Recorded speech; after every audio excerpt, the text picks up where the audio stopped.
Salut les dragons! Salut les dragons! Alors, Thomas, bon là c'est un jour un peu spécial pour nous là quand même.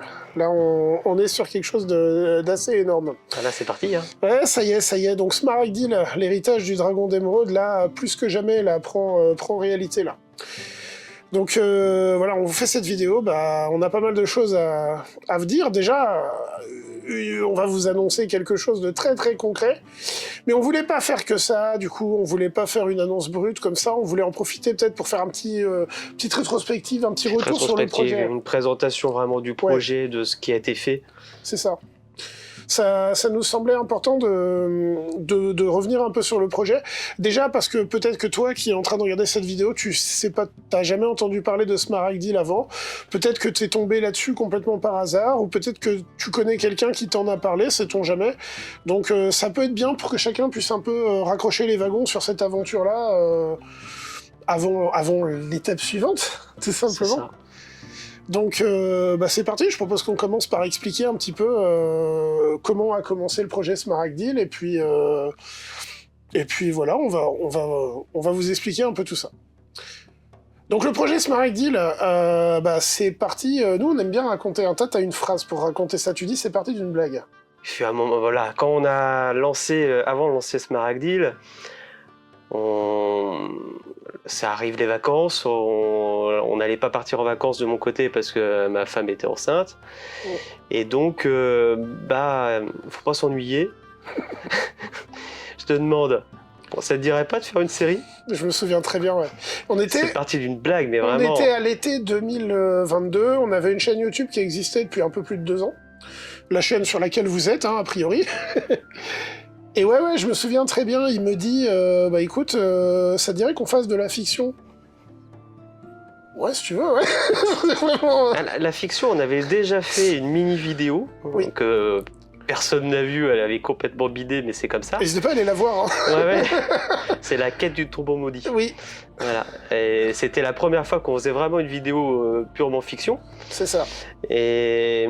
On peut parler de proto-Smaragdil, hein, oui, parce qu'on retrouve un peu les personnages. Oui. Mais j'ai toujours eu ça un peu en tête, et quand je te proposais la série, pour moi, il fallait continuer, on pouvait faire de la fiction. C'est ça. Bon, on savait pas encore à quoi on allait se heurter, mais... Je pense qu'on n'avait pas la notion, mais en tout cas, on était jeunes et innocents, comme on dit. En 2022, c'était une autre époque. Et en effet, donc on se lance là-dedans, on réunit un petit groupe de copains qui étaient déjà présents sur la chaîne. Hein. De toute façon, vous voyez bien, si vous voyez les gens qui sont dans le pilote de Smaragdil, dans la saison 1, comme on l'appelait à ce moment-là, vous les avez déjà vus dans d'autres vidéos précédentes. Et effectivement, donc on se réunit et on commence un peu à poser les idées. Ça.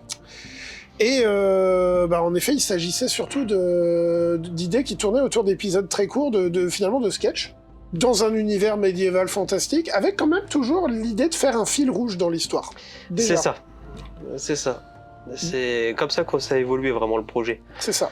On avait quand même un fil rouge, et d'ailleurs si vous regardez le pilote, vous voyez qu'il y a quand même un fil rouge narratif, même si chaque épisode peut se regarder totalement indépendamment au niveau du pilote, puisqu'il y a le premier découpage qui est fait par épisode, que vous pouvez aussi voir sur la chaîne, et ça marche aussi finalement en regroupant. Mais vous avez tout un tas de petites histoires indépendantes reliées par un fil rouge. Moi, j'aime bien dire des sketchs. Finalement, c'est assez proche. Oui, c'était ça. De toute façon, on va pas se cacher, on est fan de Kaamelott, on est fan de tous ces univers-là. Bien sûr. Et Kaamelott, c'était du sketch. Même s'il y avait la quête du Graal, qui était leur fil rouge, mais qui finalement n'est pas sur la continuité.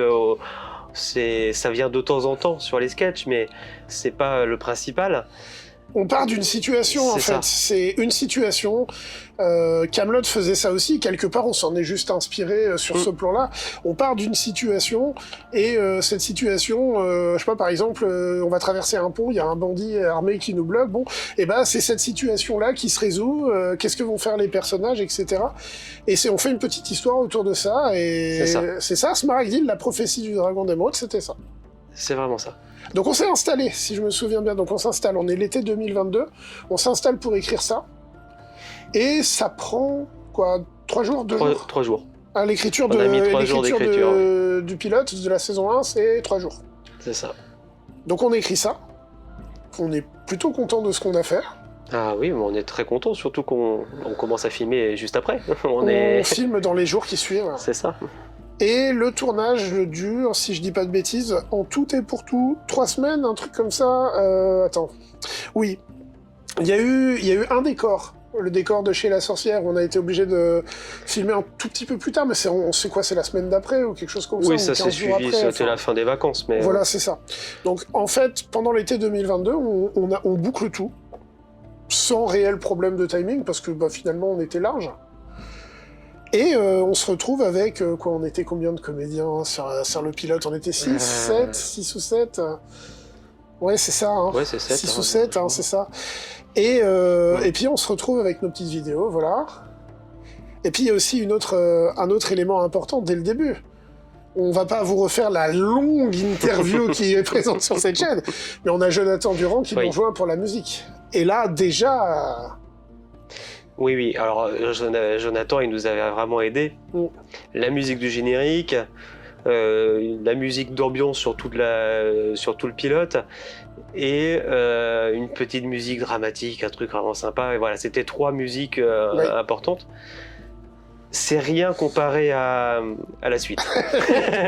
Très clairement, mais c'était déjà beaucoup à ce moment-là. Ouais. Et Jonathan aussi qui a fait tout ce qu'il a pu pour rendre le son le plus potable possible, malgré le micro limité qu'on pouvait avoir à cette époque-là au niveau du pilote. C'est quelque chose qu'on se rendait pas compte, parce que quand on faisait juste des petites vidéos classiques, taverne, des choses comme ça, comme aujourd'hui, micro-cravate ou le petit micro-canon pas cher à 50 balles, ça le faisait. Large.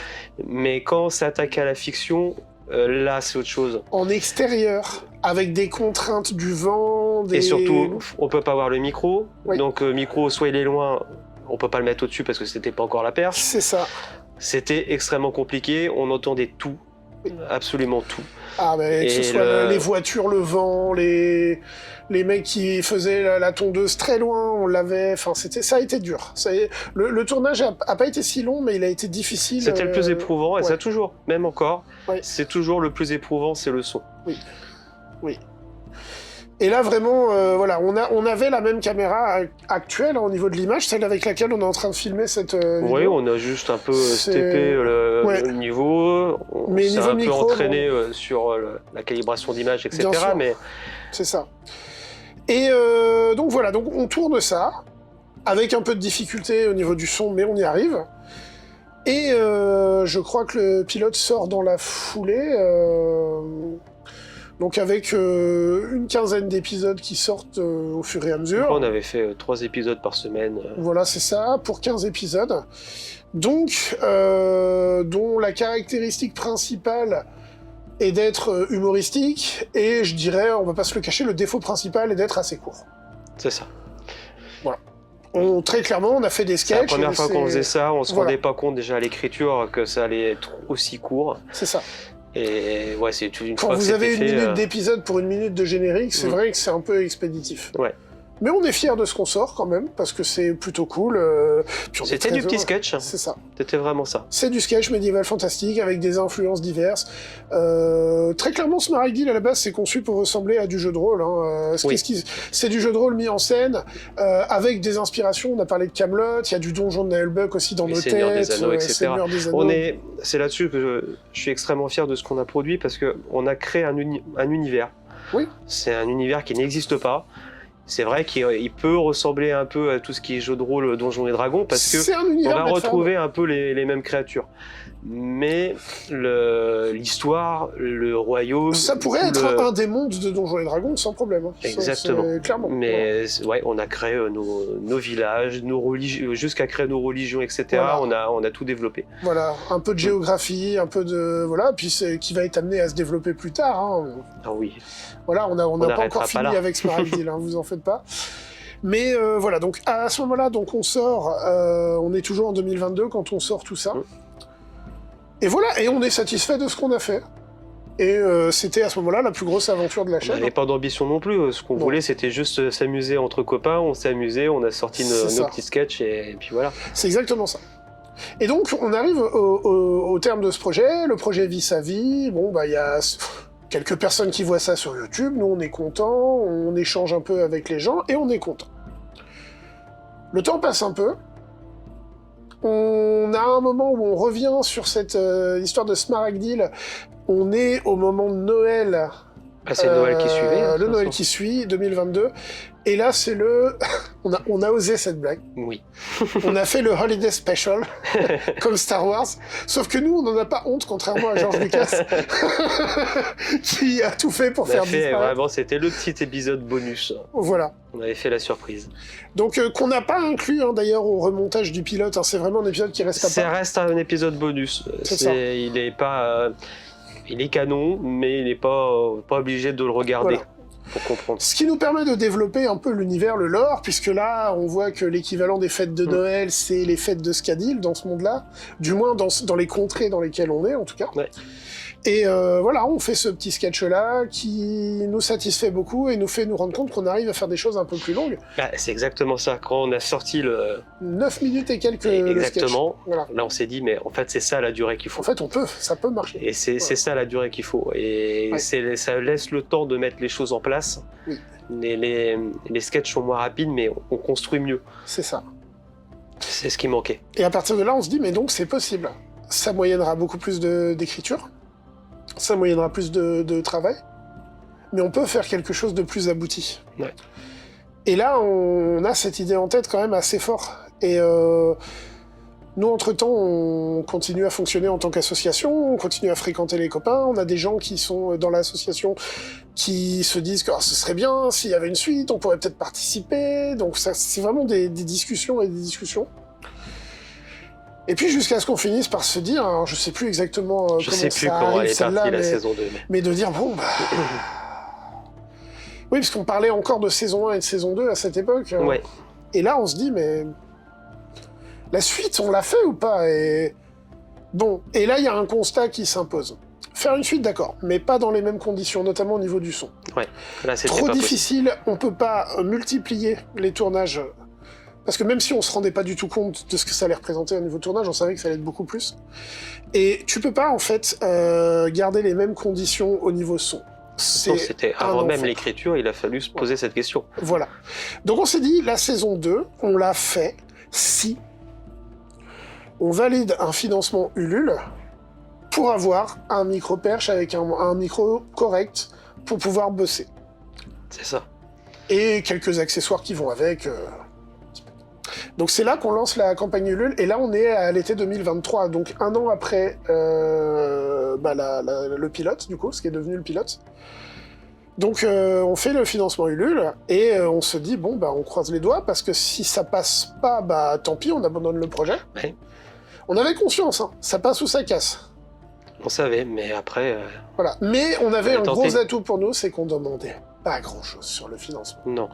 Parce que, pour vous la faire courte, je sais pas si vous connaissez tous, vous qui regardez cette vidéo, mais le fonctionnement des campagnes, des financements participatifs, comme sur une plateforme comme Ulule en tout cas, c'est que si vous atteignez votre objectif, vous touchez les sous, et bah force à vous, charge à vous de respecter vos engagements et de faire le projet pour lequel vous avez collecté de l'argent. Par contre, si vous n'atteignez pas votre objectif, vous ne touchez rien. Et les contributeurs sont remboursés de ce qu'ils ont donné. Ce qui veut dire que nous, on nous avait dit ça à un moment, on nous a dit, mais si vous n'y arrivez pas jusqu'au bout de votre objectif, c'est pas grave, ce sera toujours ça. Non, non, non. C'est tout ou rien. C'est tout ou rien. Donc on avait quand même un léger stress. C'est un pari. Voilà, c'est... Alors on a stressé du début jusqu'à la fin. C'est ça. Et le budget, on peut le dire, hein, je crois qu'on a touché 1250 €. On a touché 1200 et on est arrivé finalement à 1400 avec d'autres dons en plus via l'assaut. Donc voilà, donc finalement, ce projet, Smaragdil, l'héritage du Dragon d'Émeraude, c'est 1400 €, quoi. Ouais. Et 1400 € pour faire ce qui a été fait. Bah, c'est vrai que, alors, encore une fois, on n'a aucune prétention à dire ça, on sait qu'on part de rien, en fait. On part de rien. Et ce qui a rendu ça possible, bah, c'est le fait que ce soit un projet où tout le monde est bénévole. Je pense que sinon, c'était pas faisable, hein, avec c'est ça, et puis ça nous tient particulièrement à cœur, c'est le cœur de l'association. Voilà, on est une bande de copains, on est une association, et c'est de la passion derrière tout ça. Donc c'est pour ça, finalement, que ça a été possible de faire ça avec un budget pareil. C'est ça. Donc voilà, et on vous dévoilera la durée globale du film à la fin, vous inquiétez pas. Mais Peut-être que vous attendez pas à ça. Oui, je pense pas. Je sais pas. Donc voilà, donc là on est à ce moment-là, quand on a fini d'écrire, on est à ce moment-là donc en 2024, et puis l'étape suivante c'est quoi? Là faut envisager le tournage là. C'est ça, mais avant d'envisager le tournage, il faut se poser la question des comédiens. Oui. Parce qu'on commence à 7-8. Oui. Aujourd'hui, on est 42. Oui. Et 42 comédiens, il y a encore plus de personnages. Oui. Parce que oui, il y a quelques comédiens qui ont joué plusieurs personnages. Ah, les philous, ils ont osé faire ça. Ah, vous savez, les masques, les maquillages, ça passe. Hein. Oui. Mais oui, globalement, il n'y en a pas tant. De toute façon, les gars en capuche, les bandits en capuche, ils se ressemblent tous. Non, mais c'est bon, à ce moment-là, les bandits en capuche, moi je peux le dire, même moi j'ai fait le bandit en capuche. Non, mais c'est vrai, on va être honnête, quoi. Par contre, voilà, il n'y a pas beaucoup d'acteurs qui ont fait ça, qui ont fait 2 personnages. C'est vraiment des petites rustines comme ça, mais ça marche bien. Hein. Ouais, quand on voyait pas le visage, ouais. Et on pouvait le permettre. Et puis, on a tout fait aussi pour que les comédiens soient contents de faire ce qu'ils ont fait. Et donc, si on peut voir leur visage, c'est toujours un peu mieux. Oui. Voilà. L'idée aussi, c'est que les gens aient envie de participer au projet et soient contents de l'avoir fait. C'est ça. Et donc, on arrive à monter cette équipe, mais pas d'un seul coup. Et c'est-à-dire qu'il y a des... Quand on a tourné la série, on n'avait pas tout le monde. Hein. Quand on a commencé le tournage, on savait qu'il y a certaines choses qui allaient être tournées plutôt vers la fin, et on trouvera. Notamment un personnage, un rôle. Oui. Où ça, on s'était dit, ça, si on le trouve ça dans des mois et des mois, c'est pas grave. C'est pas grave, de toute façon, on allait finir par ça. Voilà, on allait finir par tourner ça vers la fin. Donc, ça a quand même un côté stressant, parce qu'on se lance dans le tournage sans avoir vraiment de certitude. Et moi, je voudrais revenir sur l'anecdote du tout premier tournage, qui a été un échec. Le tout premier déplacement. Oui, il y en a eu plusieurs des échecs. Mais celui-là, il a été retentissant, c'est-à-dire qu'on s'est fait ratio par la météo. C'est-à-dire qu'on a l'orage qui a commencé à gronder quand on commençait à tourner. Tu te rappelles de ça? C'est bon. Et là, on est au mois de mai 2024. Ouais. Et là, premier jour, tentative de tournage, on fait une story sur Insta pour dire « Bon, alors on a échoué un tournage, mais c'est pas grave, on a la patate. » On s'est pris un orage quand même. Ah ouais. Et on est reparti, on a plié nos gaules sous la flotte. Après avoir fait 40 ou 45 minutes de route pour aller tourner, quand même, on va le dire, très clairement. C'est sur un endroit... On avait commencé, on avait fait quelques plans ouais. qu'on a refait. Qu'on a dû refaire, parce que ça allait vraiment pas le faire. Ouais. Ça allait vraiment pas le faire. Donc on commence le tournage sur ça, sur un gros échec, si vous voulez. Et je crois que la prochaine fois, la fois d'après qu'on retourne, c'est 2 ou 3 semaines plus tard. Ouais. Donc déjà, la motivation, elle est testée dès le début. On va pas se mentir. Après, elle a été testée aussi tout le long. Oui. Une petite moissonneuse-batteuse. Oh, une Alors, vous avez beau avoir un micro-perche de bonne qualité. Hein. Il y a la moissonneuse-batteuse qui fait le champ à côté. Ouais. Il y a des journées de tournage qui ont dû être abandonnées. Il y a un épisode notamment, on a fallu refaire toute une scène complexe à cause d'une moissonneuse-batteuse sur les dernières minutes. Bah non, il a fallu tout refaire un autre jour. Petite mention spéciale, parce que pour une fois, c'est pas moi qui suis derrière la caméra. Pour Fred, qui est derrière la caméra, qui cette fois-ci gère la caméra, mais c'est notre preneur de son sur quasiment toute la série. Le principal preneur de son qui est là derrière la caméra. Merci à toi, Fred, d'ailleurs. Ouais, merci. C'est... ouais. Sachant qu'après, en termes de preneur de son, il y a eu pas mal de monde qui se sont un peu initiés, un peu formés. On est plusieurs, oui je dis on, parce que moi aussi notamment, à avoir tenu la perche. Ah oui, tout le monde a... C'est ça le projet aussi. Tout le monde y est passé. Il faut se rendre compte, projet bénévole, ça veut dire que t'es pas juste acteur, tu fais pas juste ta diva. C'est t'es acteur, t'es scénariste, t'es perchiste, t'es clapeur, voilà, tu fais tout. Hein, mais il fallait quelqu'un de fidèle qui était là très souvent. Parce que le problème, c'est quand on est acteur principal, pas facile de faire la perche. Bah, tu peux le faire sur les scènes où tu n'y es pas, mais c'est ça. Et Fred, pour le coup, fidélité exemplaire. Donc, oui. Hommage à toi. D'ailleurs, il est là ce soir. J'ai l'impression d'être Jean-Pierre Foucault, il est là. Techniquement, normalement, c'est pour une dernière fois pour Smaragdine. Oui, c'est vrai. Donc voilà, donc un tournage qui commence un peu sur les chapeaux de roue, mais qui se fait petit à petit. Et c'est pas facile, parce que la vraie vie, c'est qu'on est des pas des comédiens, ce qui veut dire qu'on n'est pas, c'est pas notre métier, ce qui veut dire qu'on fait tous d'autres choses, ce qui veut dire que les disponibilités sont compliquées à organiser, ce qui veut dire que c'est un casse-tête incommensurable. Il y a la météo, on est en Normandie. Voilà, et il y a beaucoup de scènes à l'extérieur, hein, vous allez découvrir, mais voilà. Et bah, c'est très difficile, ça se fait. Mais c'est très difficile, il faut coordonner tout le monde. Alors c'est là aussi une grosse partie, c'est là que j'ai compris qu'est-ce que c'est que le réalisateur. Le réalisateur, c'est pas que gérer la caméra, j'adore faire ça, voilà. La partie du moins drôle du job, ça a été de gérer l'équipe. Bah, c'est pas facile. Et gérer l'équipe, c'est dur quand c'est tes copains. Oui. Parce que t'as pas envie de te prendre la tête avec tes copains, mais en même temps, il faut que ça avance, il faut qu'on arrive à tourner. Il y a eu des tensions. Donc, alors je vous rassure, tout va bien. Hein. Oui. On s'entend tous très bien aujourd'hui. On est super contents de ce qu'on a fait. Ouais. Donc, mais il y a eu des moments un peu tendus, ce qui est logique, parce qu'il y a du stress, parce qu'il y a des contraintes. Il y a des fois des choses, on n'a pas le choix, ça peut être que ce week-end-là, sinon c'est pas avant le mois prochain. Enfin, c'est toute une histoire.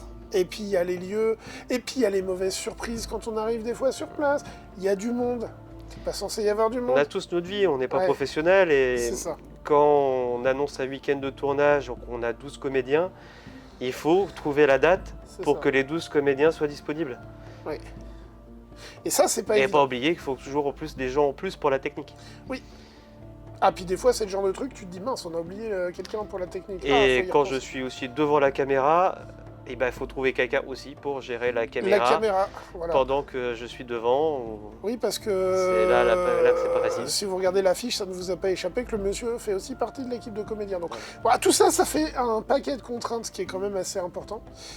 Mais dans ces conditions, avec des moments compliqués, mais globalement une motivation qui est quand même vraiment là, hein, le tournage se fait. Et l'été 2024 se passe et le tournage arrive en octobre 2024 et là, il y a un arrêt, une pause longue parce que la météo. Puis on est arrivé à 40%, quelque chose comme ça. On avait quelque chose comme 40 ou 40, pas loin de 50%. Voilà.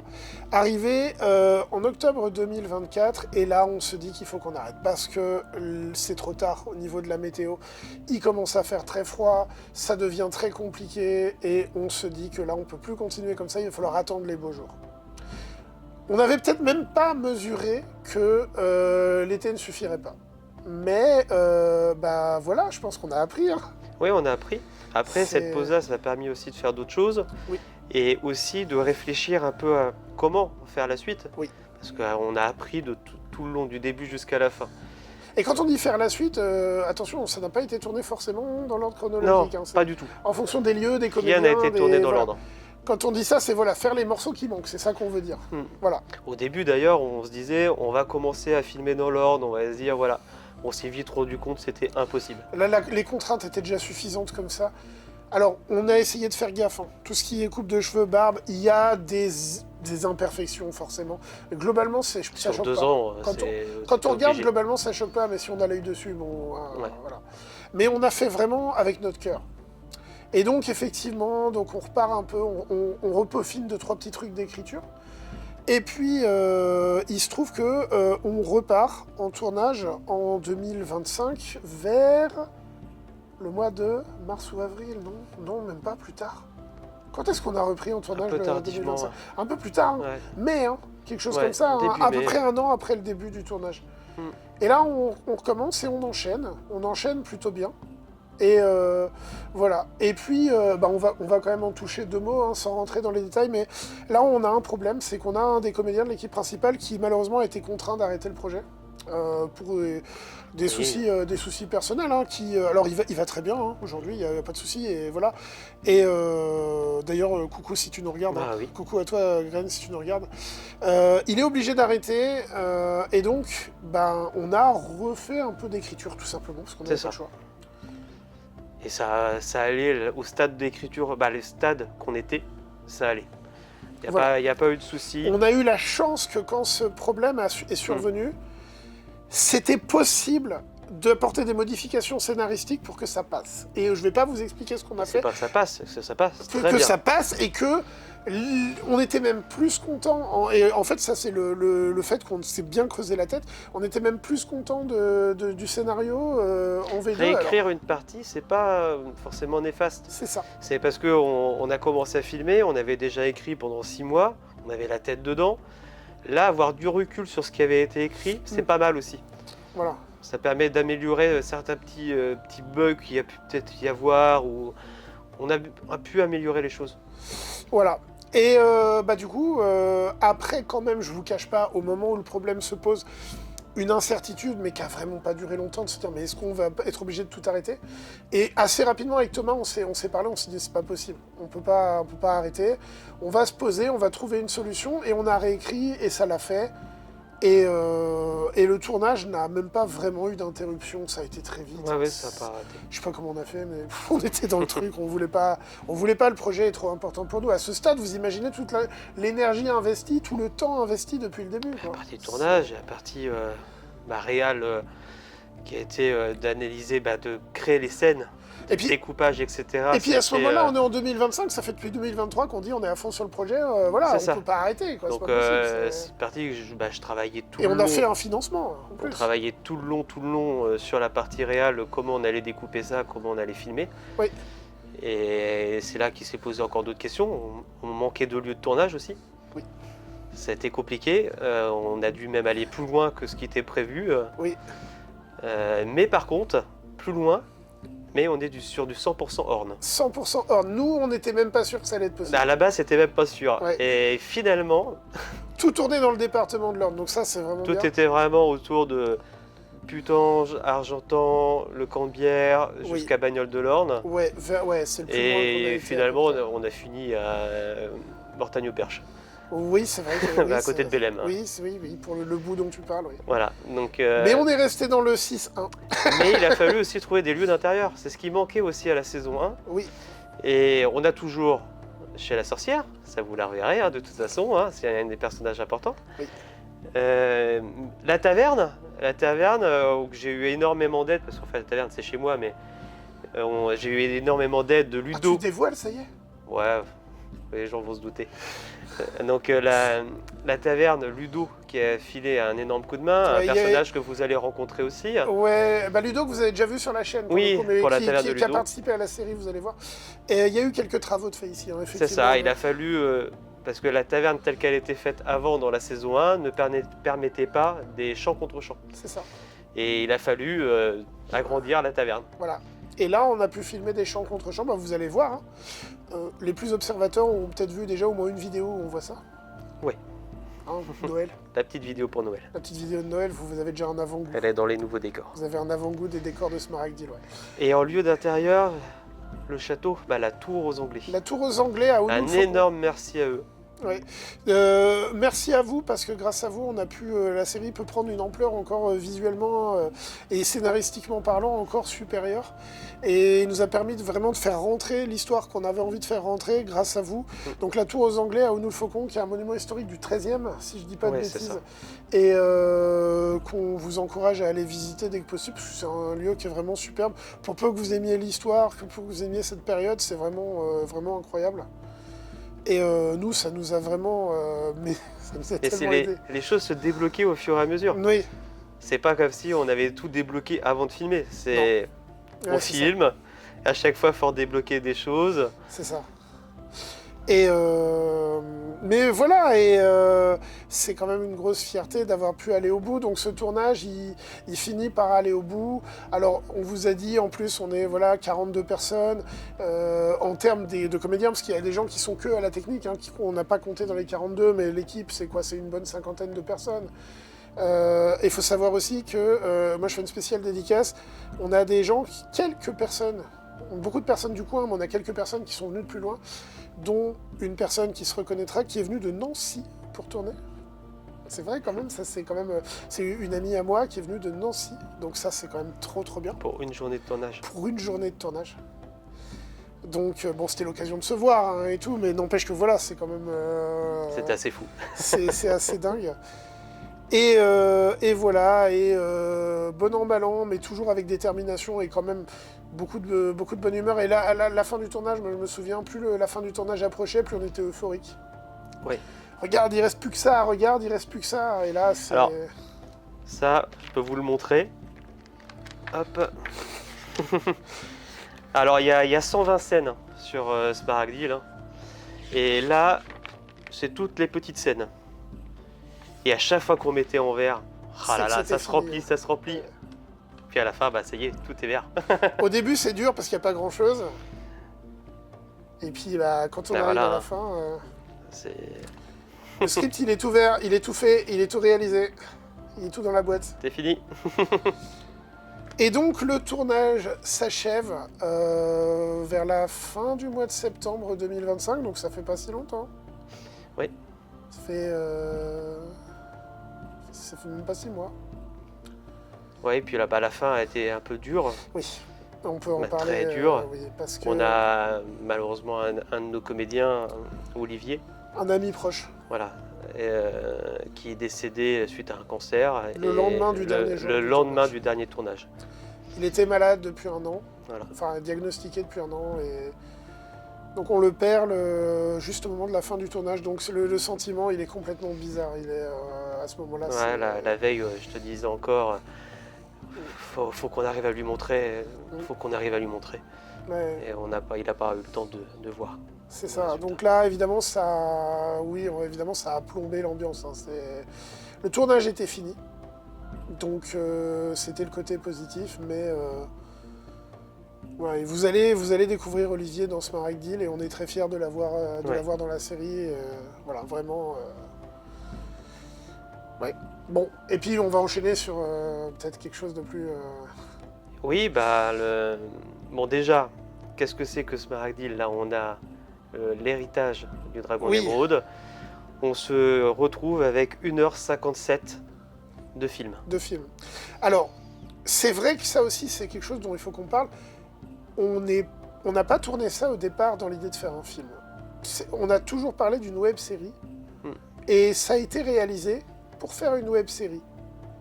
Et ça va être le cas, hein, je vous rassure. Vous allez retrouver Smaragdil, l'héritage du dragon d'émeraude sur YouTube, sous forme de, on peut dire le nombre d'épisodes? On peut le dire? Ah bon, oui. Sous forme de 12 épisodes. Non pas 15 pour la première saison, mais là, vous vous doutez bien, si vous faites le calcul, c'est un peu matheux, on n'est pas sur des épisodes de 2 minutes. Hein. Là, c'est terminé, cette histoire. Là, oui, on est plus sur des épisodes de 10 minutes, voilà. Voire 20. Sauf que Thomas, qui est là, il se dit quoi? Il se dit, mais donc ces 12 épisodes, en fait, il y a un monde où si je fais un montage, si je regroupe tout, que j'enlève les génériques et que je... Oui, parce qu'il y a un truc important, ce n'est plus du sketch. Oui. Oui, là, on est beaucoup plus loin que ça. On a développé les ambitions ont monté. Le fil conducteur est devenu principal. C'est ça. C'est plus le sketch. Et d'ailleurs, c'est peut-être plus si drôle que ça. Il y a des blagues. Hein, mais c'est peut-être plus la dominance. Là, on s'est vraiment laissé emporter dans l'histoire. C'est ça. Voilà. On a vraiment une histoire. Oui. Et on s'est un peu emballé. Ah oui. On s'est un peu emballé, ouais. Je vois Fred qui sourit, là, mais il a été témoin d'énormément de tournages. Oui. On est parti loin, et voilà. Mais, ouais, donc les choses se sont emballées, mais bon, au final, on se retrouve avec l'équivalent d'un long métrage, et voilà, Thomas, il m'en parle, et on se dit que, bah, oui, peut-être qu'on peut faire un montage film, pourquoi pas, mais moi je comprenais pas trop. Je lui dis, mais on va pas sortir ça sous forme d'une seule grosse vidéo sur YouTube, personne va regarder. C'est ça, un film de 2 heures sur YouTube. Donc un film, t'en fais quoi? Tu le mets pas sur YouTube? Je dis pas, peut-être que dans un certain temps, on le remettra le montage film sur YouTube pour les archives, peut-être. Oui. Mais c'est pas ça que tu fais avec un film. Non. Un film, c'est fait pour faire quoi? C'est pour faire une avant-première. C'est pour faire une projection. C'est ça. Projection, alors on travaille dessus. On est sur le projet. On travaille dessus, ça avance très bien. Et c'est très prometteur. Voilà. Il est possible que vous ayez une annonce très vite, si tout va bien. Mais si les mots avant-première, projection, cinéma vous parlent, restez connectés, restez branchés. Oh oui. Parce que voilà. Attention, ça sortira sur YouTube, quoi qu'il arrive, après. Mais Bon, Ce sera peut-être la seule fois où vous pourrez vraiment découvrir sous un vrai format film. voilà. Sachant que on est un peu fébrile, là, on est un peu... Wouh. Et là, je vais reparler un peu de musique, parce que le travail de Jonathan qu'il a fait, hein. Le travail qu'a fait Jonathan sur la musique est monstrueux. C'est un travail de C'est titan. énormissime. Alors, la qualité, mais la quantité aussi. C'est la quantité, en plus de la qualité. On est à 1h57 de film.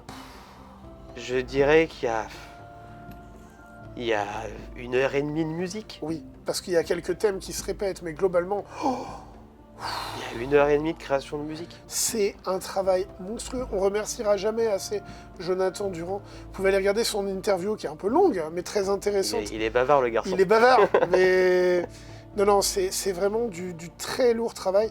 Et oui, c'est ce qui a été fini en dernier, vous vous doutez bien. On a fini le tournage fin septembre. Et la post-prod a été finie il n'y a pas si longtemps. Oui. Post-prod, c'est quand? Fin janvier, hein?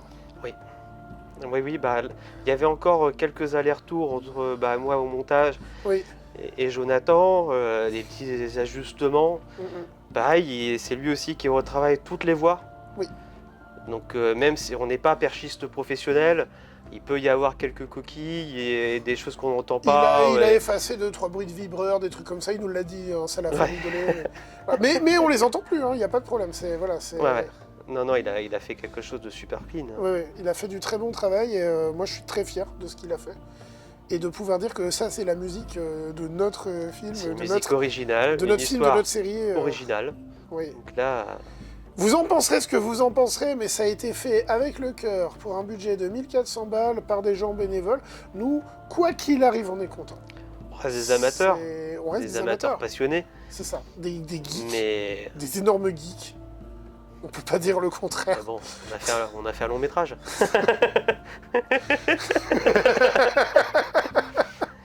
Truc aussi, je tiens à remercier... On peut flex un peu. Je tiens vraiment à remercier absolument tout le monde. Vraiment tous ceux qui nous ont soutenus sur le projet. Donc on disait les lieux de tournage, les périphéries en fait. Mais les aussi gens... tous les comédiens. C'est impressionnant. Et leur entourage. Parce que, encore une fois, tous amateurs. Mis à part, oui, 2 professionnels, on a Daniel Bullier et Gueltas, que vous avez déjà vu dans une ancienne vidéo d'interview. De la chaîne, ouais, qui date un peu. Ouais. On a 2 professionnels, le reste est totalement amateur. C'est ça. Et quand on est obligé de les diriger pour faire un film, c'est compliqué. C'est dur. C'est très compliqué, on n'est pas toujours très sympa. Et un énorme merci à eux. Oui. La patience. Ouais, c'est ça. L'abnégation à certains moments, tout ça, c'était vraiment, vraiment, vraiment bien de leur part. Vraiment dans le but d'arriver à finir ce projet-là. Et ouais, un grand merci à tout le monde, mais même en plus au-delà de l'équipe, les gens qui étaient périphériques au tournage, les gens qui ont parfois gardé des enfants pour que certains puissent être dispo, les gens qui ont préparé des sandwichs, des bouteilles d'eau, c'est con, mais c'est tous ces trucs-là mis bout à bout qui font que le projet il est là. C'est les familles et les femmes de comédiens, tout ça, c'est impressionnant. Ouais. Tout le monde s'est prêté au jeu. Les gens nous ont fait des trucs pour nous arranger, jusqu'à prêter un parking. Prêter un parking, oui, mais oui, c'est que des trucs comme ça qui nous ont rendu à certains moments la vie plus facile et nous ont permis de nous concentrer vraiment sur ce qu'on avait à faire. Parce que voilà, et puis on aura toujours ce souvenir de ce putain de tournage du 26 juillet.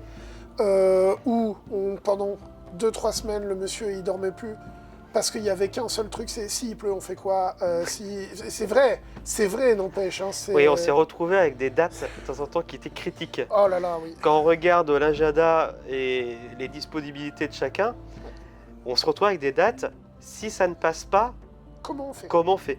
On ne sait pas comment repousser cette date-là. C'est ça. Et quand on arrive sur le moment critique, fin septembre, on sait que ça peut être mort et que ça peut repousser à l'année d'après. Et là, on aurait eu on l'aurait fait. On reste en Normandie, je pense qu'on l'aurait c'est chaud à partir de septembre. Je pense qu'on l'aurait fait s'il avait fallu retourner cette année, mais ça aurait été dur, ça aurait été très dur. Ça aurait été très dur pour le moral. Ça aurait été dur. Là, le fait qu'on ait fini, ouais. Voilà. Donc voilà où on en est. Donc on vous a parlé du projet d'avant-première. On est très confiant. Voilà. Et donc la sortie sur YouTube qui est absolument pas remise en cause, hein, sous forme de web-série comme prévu. Aucun problème avec ça. On a tout donné. Ah oui. On a travaillé jusqu'au bout. Et on espère que ça vous plaira. Et quoi qu'il en soit, quoi que vous en pensiez d'ailleurs, on espère que vous verrez en tout cas transparaître notre passion et que vous saurez au moins apprécier le côté ils ont fait ça avec rien et avec juste leur passion. Et voilà, je pense que ça c'est quand même une grande fierté pour nous. C'est ça. Et encore une fois, moi aussi je remercie tout le monde. Et merci aussi à vous qui nous avez soutenus sur les réseaux, parce qu'on postait régulièrement, disant qu'on avait tourné, qu'on avait avancé, pour un peu garder les gens. Et c'était compliqué, parce que déjà, on n'avait pas beaucoup de temps finalement pour s'occuper des réseaux sociaux à ce moment-là. Oui. Et tenir en haleine les gens... Sur la base de pas grand-chose, parce qu'il ne faut pas spoiler. À un moment donné, on n'avait presque plus rien. Et d'ailleurs, quand on a fini la première année, et qu'on s'est retrouvé sur le moment de pause, là c'était compliqué. Très dur, on pouvait plus communiquer. Hein, on pouvait plus communiquer sur le projet parce qu'on se passait rien. On disait quoi on a hâte de reprendre le tournage. Ça marche une fois. Voilà, donc là c'était compliqué. Pour le moral c'était dur. Cette période, les périodes d'arrêt c'était si dur. C'est vrai. Mais aujourd'hui, tout ça c'est derrière nous. C'est fini. Donc on est très contents, on a hâte que vous puissiez voir ça. Donc Smaragdil, l'héritage du dragon d'émeraude, projet de cœur, fait avec tous les petits cœurs. Désolé pour le mec du son, je viens de me poser. Désolé Fred, il fallait bien que je te fasse un coup pareil à la fin. Est-ce qu'on a quelque chose à rajouter par rapport à ça, Thomas? Moi je propose qu'on vous permette de revoir la bande-annonce si vous ne l'avez pas vue, ou de découvrir la bande-annonce pour ceux qui ne l'ont pas vue. On vous la met tout de suite. Et puis les dragons, à la prochaine, à très bientôt. Restez par là, sur YouTube, sur les réseaux, pour avoir des nouvelles, sur Insta, sur TikTok, sur Facebook. Restez dans le coin. On vous tient au courant. On vous laisse avec la bande-annonce. À la prochaine les dragons. Salut, à bientôt. Ciao. Pour vous, la quête du Smaragdil, c'est un travail. Alors que pour moi, c'est toute ma vie. Toute ma vie, on m'a répété ça. Trouve le Smaragdil et sauve le monde. Dis bonne nuit. Non. Oui, mais si j'échoue, il se passe quoi ?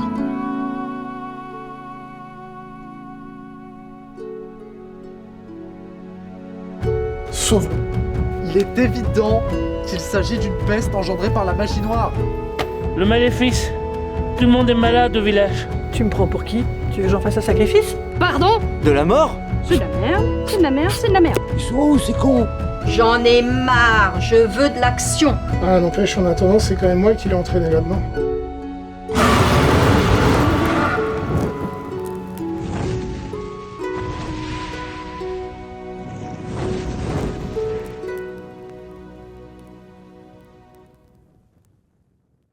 Ils ont appris pour l'œuf. Ça va devenir intéressant.